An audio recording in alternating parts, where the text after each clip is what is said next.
Hello out there in TV land.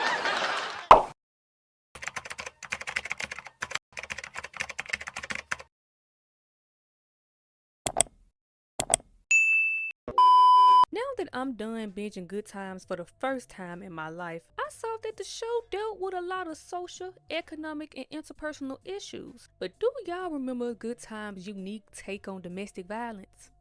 Let's get into it. So the episode starts off with the family having breakfast. They're eating pancakes that Delma made, and JJ and Michael are actually surprised that the pancakes are good because one of Delma's character flaws is that she can't cook. It's something that they joke about in the show all of the time. Delma tells them that Keith loves pancakes and that maybe they'll cheer him up. If you don't remember, Keith is Delma's husband. He was a football player and they got married in season 5. Keith was on his way to signing a football contract that was worth over $1,000,000. But one thing I noticed while watching this show is that the writers will do anything to keep these people in the ghetto and to keep them poor. So of course, after Delma and Keith got married, he ended up hurting his leg and having to move into that 2-bedroom, 1-bath apartment with Delma, her brothers, and her mother. Michael comments that Keith has been really down lately, and Delma tells them to try to understand what Keith is going through because he's been driving a cab part-time, and on his days off he's been going job hunting with JJ. This is when Keith comes out of the room and they try to encourage him to eat breakfast. Michael tells him that it's actually edible this time, but Keith don't want that shit. Being the beautiful and loving wife that Delma is, she goes over. She continues to try to encourage Keith to eat, but he gives her that look and she backs off. Then JJ tries to cheer Keith up a little bit too. He tells him that he's feeling very optimistic about the day and he thinks today is going to be the day that they find a good job, but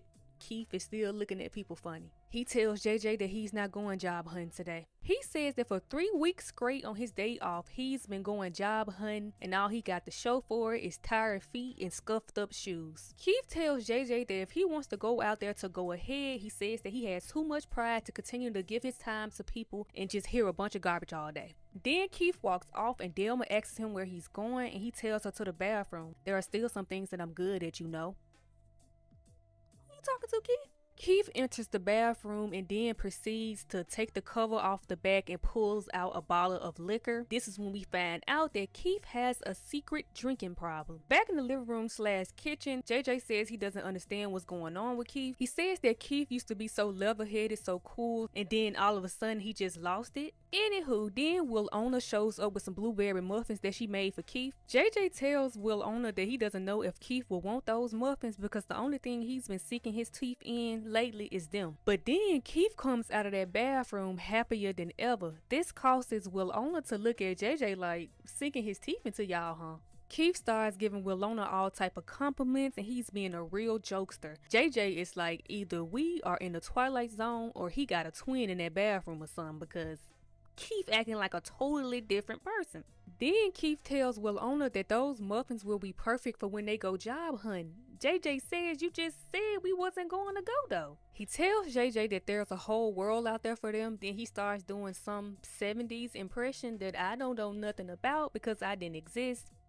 My man is drunk. But before Keith and JJ leave, a call comes through and it's for Keith. As Keith starts talking on the phone, it's easy to figure out that he's on the phone with an old friend who's in town. Delma goes over and she tries to tell Keith why doesn't he invite the person, but before she can even get the words out, Keith quickly gets off the phone.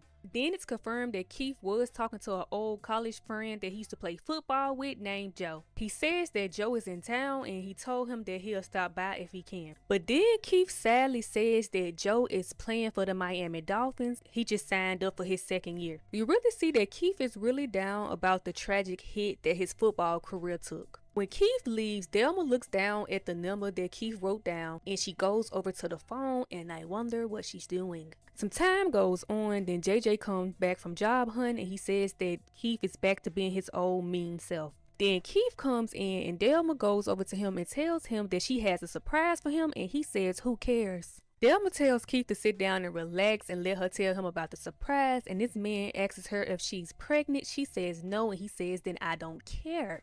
Delma does finally get the surprise out, and it turns out that she called his friend Joe and invited him over for dinner, and Keith is hot about this. But there's no time for consolation because Delma tells Keith that he'll be over there in a few minutes. Keith tells Delma that she had no right to butt into his business like that, and he tries to walk off. She jumps in front of him and he tells her to get out of his way. Then he goes to the bathroom and throws JJ out with his toothbrush still hanging out his mouth. Then Bookman shows up, and it turns out he's another victim of Keith's wrath. He says that he asked Keith who he was going for in the Super Bowl, and that man said, "Yo mama." When Bookman leaves, the family sits around and tries to figure out what's wrong with Keith. In the midst of this, Keith comes out of the bathroom singing. This causes JJ to say, "You know, the only time Keith seems to be happy is when he comes out of that bathroom." While Keith is changing clothes, Michael and JJ decide to go into the bathroom to try to figure out what's in there making him so happy. It only takes about 10 seconds for JJ to walk over to the toilet, pull up the back cover, and figure out that it's the liquor. Now the friend is here, and he brought a bottle of scotch, so now Keith can drink out in the open with the excuse that his old friend is in town.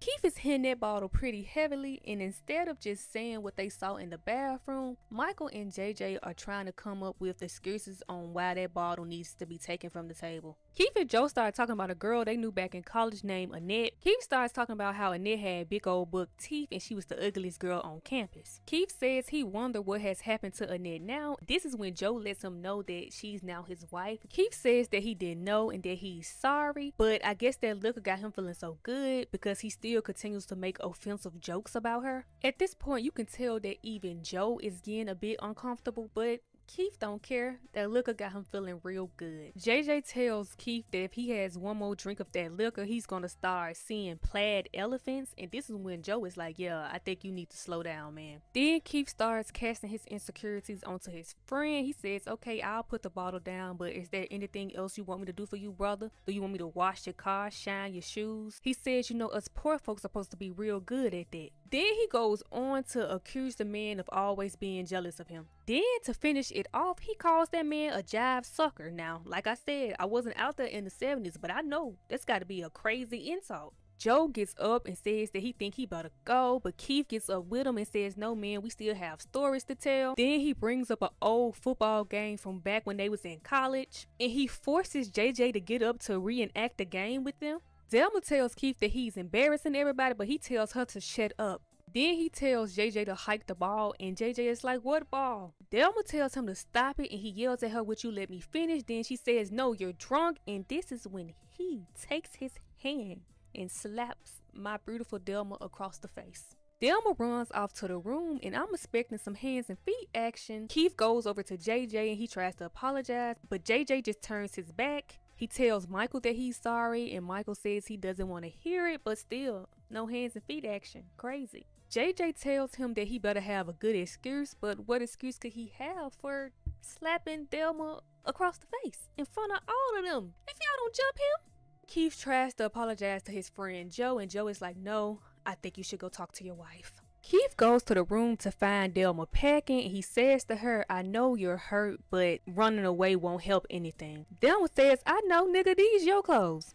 She ain't say it like that, but that's what I heard. Keith says, "Babe, can we at least talk about it?" Delma says, "Talk about what? What the hell wrong with you? Do I look like a punching bag to you, nigga?" Again, that's what I heard. Then Delma goes over to a basket that I guess she hasn't been in since Keith has had this drinking problem, because when she opens it, she sees a bottle of liquor. She picks it up and she asks him if it's his, and he says yeah. Then she looks at it for a moment and she says, "Oh, now I understand." Delma was standing on business, then she just wasn't anymore. Keith says, "No, you don't understand, babe. Do you know what it's like to be one of the best running backs ever, then have your leg and your life snap out from under you?" Delma says, "Oh, but this liquor understands you, right?" She tells Keith that she loves him no matter what he is, but he's not trying to hear that right now. She tells him, "You're only 24 years old. Since when does life end at 24? 24? She tells him, "If you want to play football, then get out there and play." He says, "I can't." She says, "Then try something else." He says, "I did." Then she says, "Then try again." He says, "Honey, what do you want from me?" She says, "Everything." She says, "Everything that you have to give me, Keith, because remember, you are still my husband, whether you are playing in the Super Bowls or driving somebody to him." Then she tells him that he has to decide between her or the liquor. Keith ends up choosing her and he throws the liquor bottle against the wall and they rush into each other's arms. Then Delma says, wait a minute, we have to start all over, right? Everything is equal between us, right? Keith says, right. Then she says, well, then I owe you something.